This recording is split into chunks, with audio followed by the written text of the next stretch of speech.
Hello everybody and welcome back to another Doctor Who action figure review on the Host Productions. In today's review we're going to be continuing to take a look at the latest B&M exclusive action figure collector sets as a part of the History of the Daleks series. In today's review, set 9, and it is of course the second set from the 3rd Doctor 1973 story, The Planet of the Daleks, featuring a Supreme Dalek alongside a transparent Dalek. This set is of course available to purchase now from select B&M stores throughout the UK.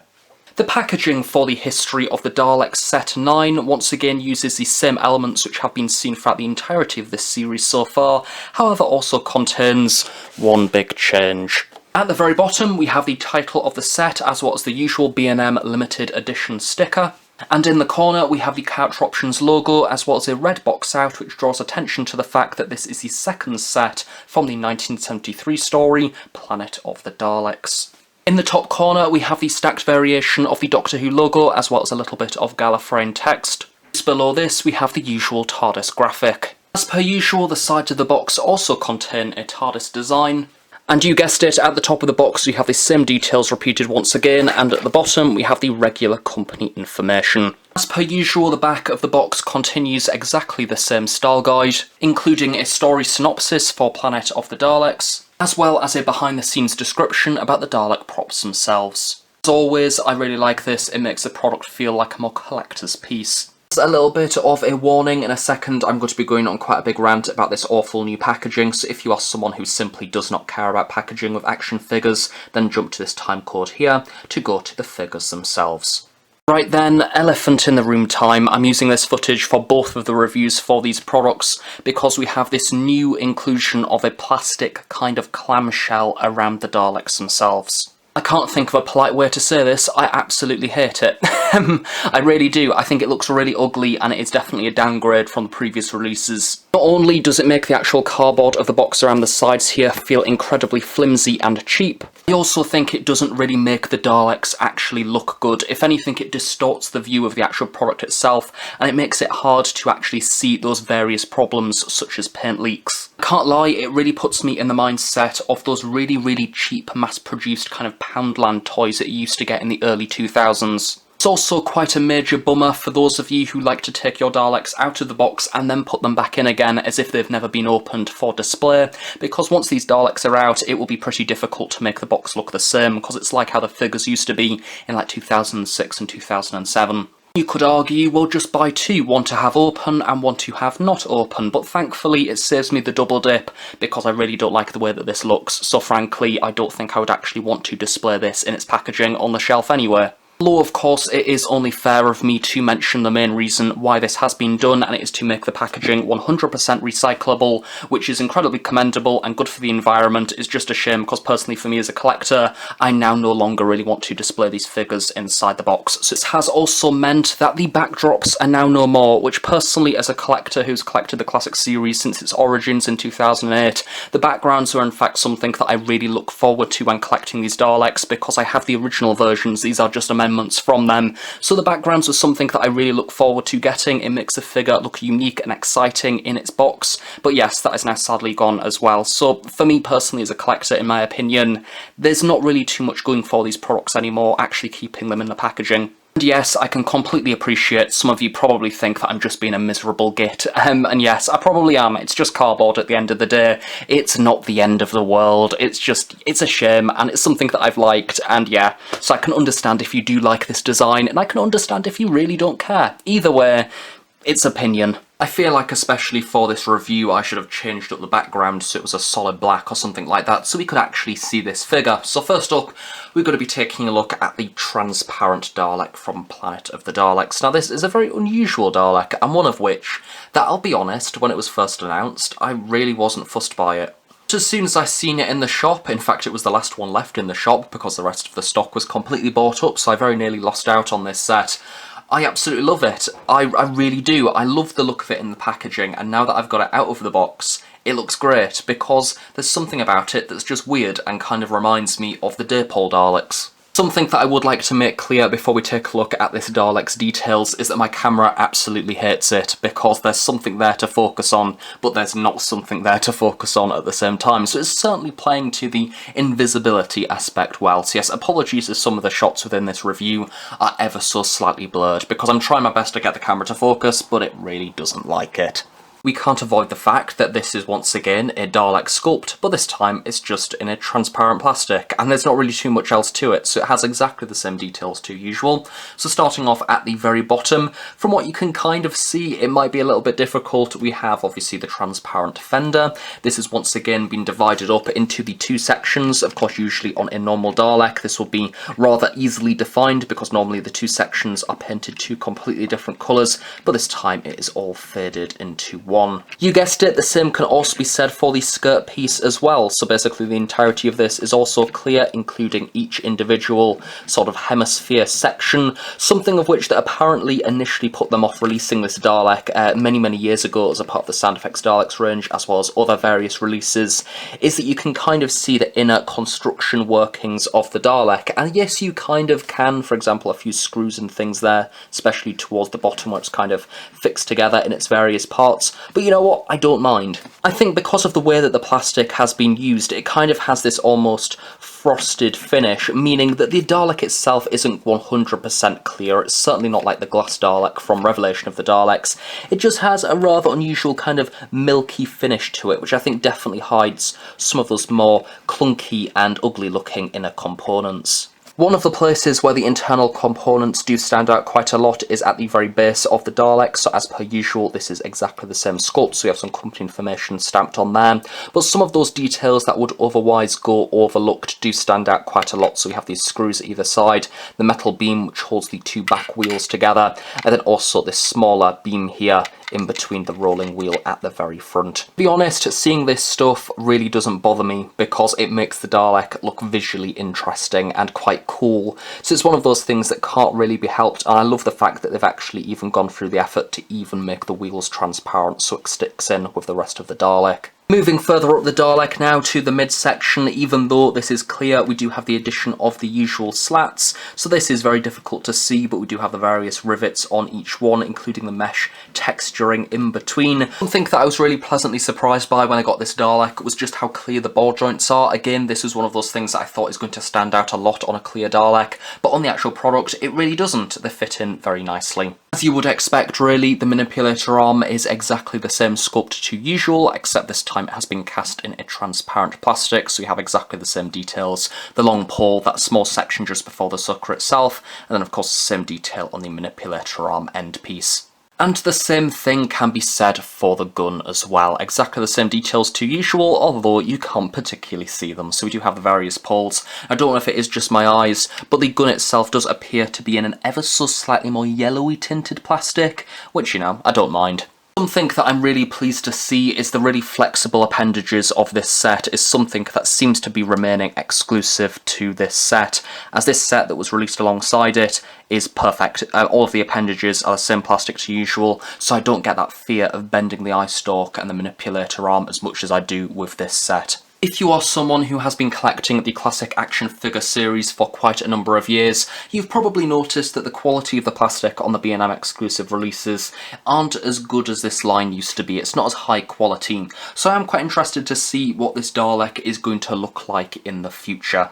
In particular, those of you who collect action figures within the packaging, you will notice that there was a certain period within the Character Options series where the packaging kind of went weirdly yellow tinted, regardless of if you kept it in storage or in the sun or wherever. So I'm wondering in the future if this Dalek will kind of remain clear or if it may turn a bit yellowy over time. So as we progress further up the Dalek now, we have the usual barrel section. Of course, this has all the lovely details that you come to expect, including that nice textured finish, really making it look like mesh. And then we also have the individual pillars moving up the rest of the Dalek and the individual discs. Again, these are all quite clear. They kind of have a bit of a yellowy tint, so don't stand out as much as they usually would. As for the dome of the Dalek, again you can kind of see the inner workings of what's going on, including the little peg piece keeping the eye stalk in place. And as for the dome lights themselves, these are in fact the Mini Cooper ridge design, and these are of course also clear, although you can't particularly see them. Finally, the eye stalk, not really too much to talk about here, exactly the same sculpt to usual. They've gone with the separated disc design, although these are exactly the same colour as the rest of the Dalek.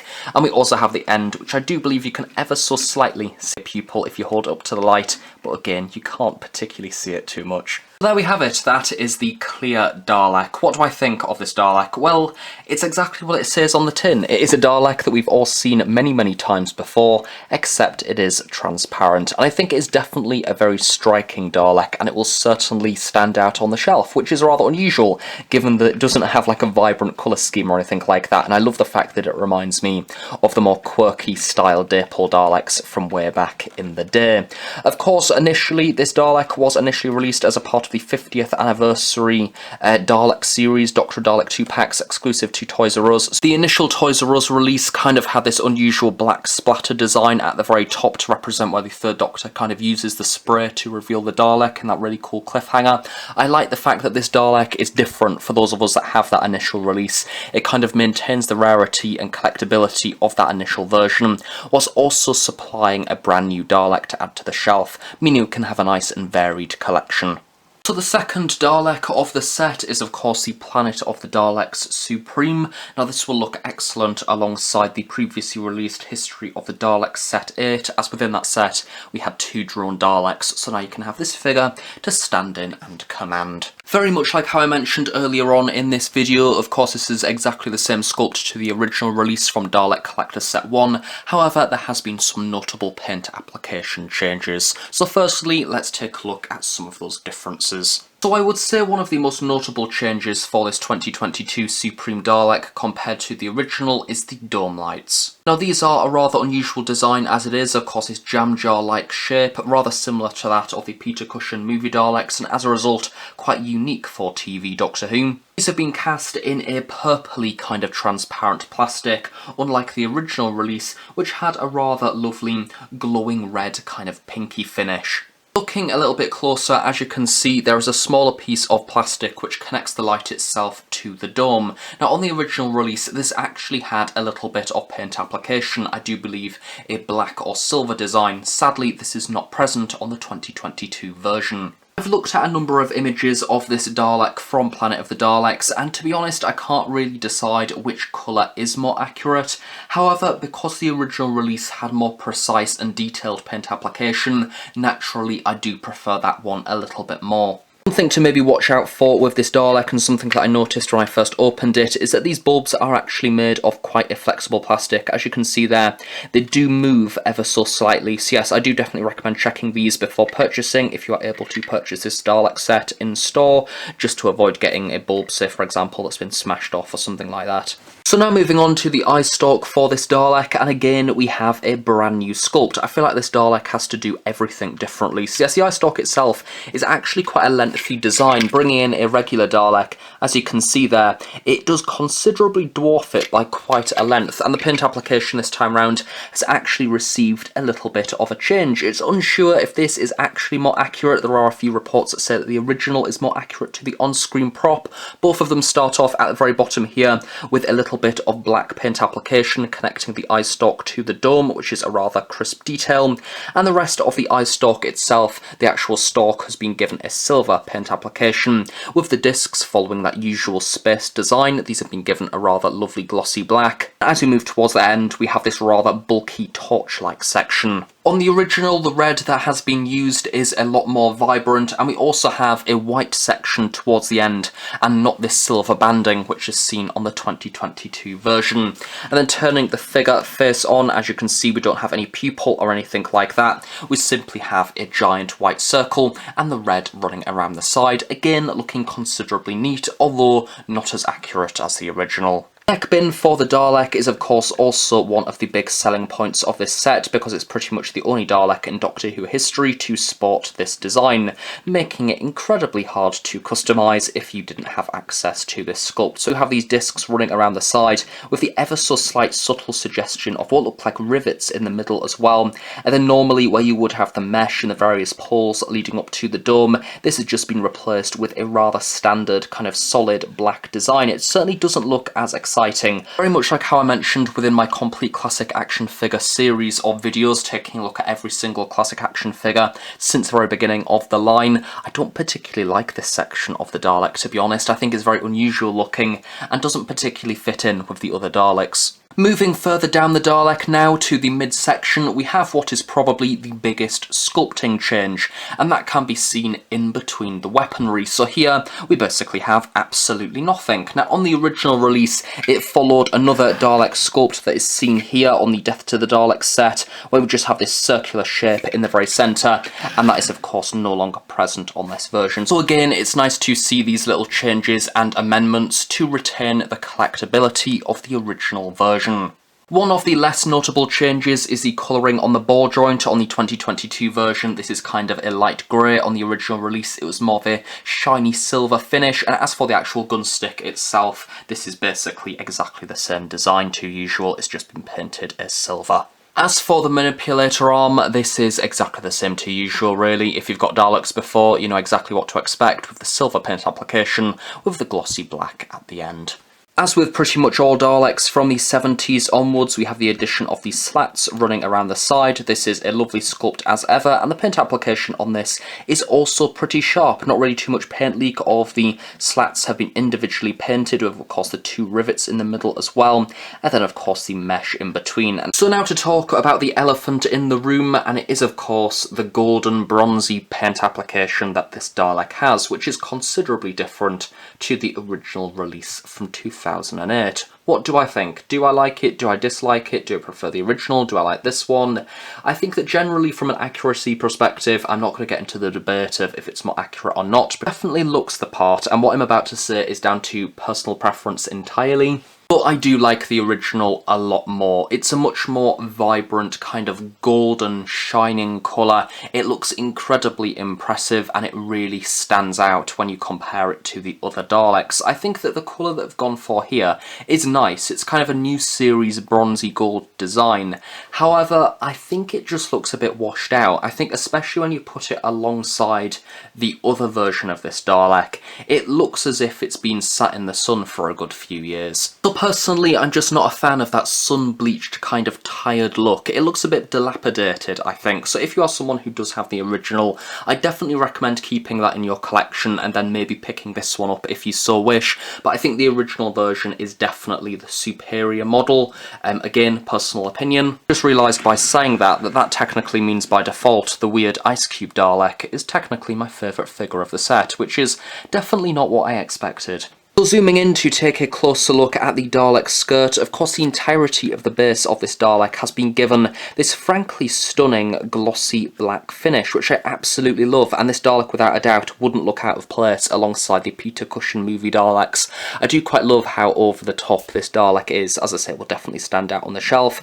As for paint application, I think even though I don't particularly like the shade that has been used with the goldy kind of bronze design, I think that overall it is very sharp, very crisp. It definitely keeps within the lines, which is very lucky because I feel like with this design in particular, any paint leak will stand out like a sore thumb, so it works very well with that glossy base. As for the fender at the very bottom of the Dalek, of course this is one of those rather rare moments in Doctor Who history to have the opportunity to use the large bumper fender seen originally on the Dalek Invasion of Earth Daleks. So very much like the base of the skirt, this has received a lovely glossy black finish. Again, all the way around it's basically been sculpted in fact in a glossy black plastic, and we don't have any additional wash on it or anything like that. And I'm aware that within the review of this Dalek here I was incredibly critical about the lack of weathering wash applied to the base of the Dalek, and I really wanted to see that, and on this one I'm not so fussed because I think this is one of those Dalek designs, especially with that glossy black base, that I think the weathering would stand out simply too much. I think the fact that this Dalek is pristine works in its benefit and overall makes the Dalek look nicer. Turning the Dalek upside down, of course you have that glossy black plastic continuing with a little bit of company gubbins stamped onto the bottom. As per usual, we have the 2 wheels as well as the main caster wheel at the front. Naturally, of course, these wheels are absolutely perfect if you're a fan of making animations, or if you're a younger Doctor Who fan who actually wants to play with your action figures, as opposed to me being a sad collector who likes to stick them in a cabinet and display them. So in summary, what do I think of this collector set? Well, it's a mixed bag of amendments. The highlight of the set for me is without a doubt the transparent Dalek. I love it for reasons that I can't quite explain. There is simply just something very visually striking about this Dalek prop that looks very cool. I think it might be partially down to the fact maybe that it looks a little bit like the glass Dalek from Revelation of the Daleks, so it can technically sit on the shelf next to the 6th Doctor. As for the Supreme Dalek, of course it is a great opportunity to add this figure to your collection if you haven't already.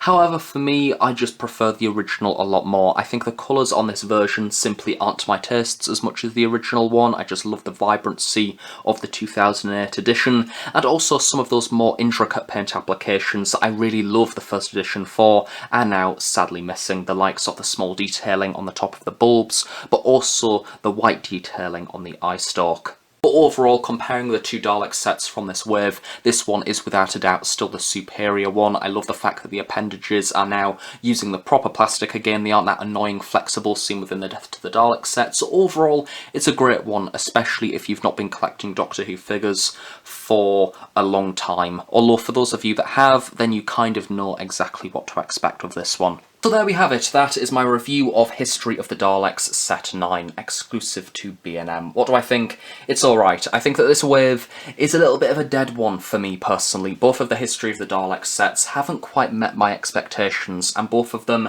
have flaws. However, now we know the details of the next wave that's going to be exclusive to B&M, I think it's really nice to see that this series is continuing to pick up again with more accuracy, more creativity, and lots more exciting stuff, although sadly it does seem that this horrid packaging is there to stay, which I'm not happy about. But yes, thank you for watching this review. I really hope you have enjoyed it. Do of course stay tuned on The Host Productions for regular Doctor Who content. Have a nice day, and I shall see you all next time.